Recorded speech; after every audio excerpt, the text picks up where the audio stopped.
నేను కీర్తి కోసమో, ప్రతిష్ట కోసమో, ఫ్లెక్సీల కోసమో, ప్రకటనల కోసమో, ప్రచారం కోసమో బతికే మనిషిని కాదు. నేను చేసిన పనే నా ఫ్లెక్సీ. ఆ వంతెన చూస్తే నేను కనపడాలి, రోడ్డు చూస్తే నేను కనపడాలి, నీళ్లు చూస్తే నేను కనపడాలి, ఆ బిల్డింగ్ చూస్తే నేను కనపడాలి తప్ప ఫ్లెక్సీ పెట్టే కార్యకర్తను కూడా నేను ఓదారుస్తా. ఈ జేబులో 100 రూపాయలు ఖర్చు పెట్టవద్దని చెప్పి బతిమలాడతా. యాడీయటానికి కూడా నేను ఒప్పుకోను. మన పని శాశ్వతంగా ఉండాలి, మన ఫలాలు ప్రజలకు అందాలి, ఆడ మోములో చిరునవ్వు చూడాలి, ఆడ మనసులో మన మాట రావాలి. అంతే తప్ప తాత్కాలికమైనటువంటి ప్రచార ఆర్భాటం కోసమో, పేరు కోసమో, క్రెడిట్ కోసమో ఈ తుమ్మల ఆరాట పాడలేదు అని చెప్పి విజ్ఞప్తి చేస్తున్నా. అట్లా అనుకుంటే పూజ్యులు ఎన్టీ రామారావు గారి దయ వల్ల తెలుగు గంగలో పార్టిసిపేట్ చేసే అవకాశం వచ్చింది.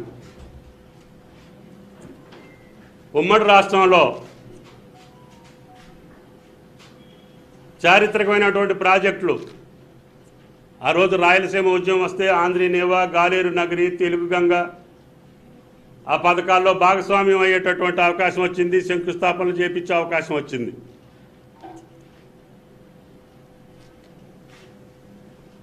అదే Srisailam right bank canal, left bank canal నా చేతుల మీదుగా చేసే అవకాశం వచ్చింది ప్రపంచ బ్యాంక్ నిధులతోటి.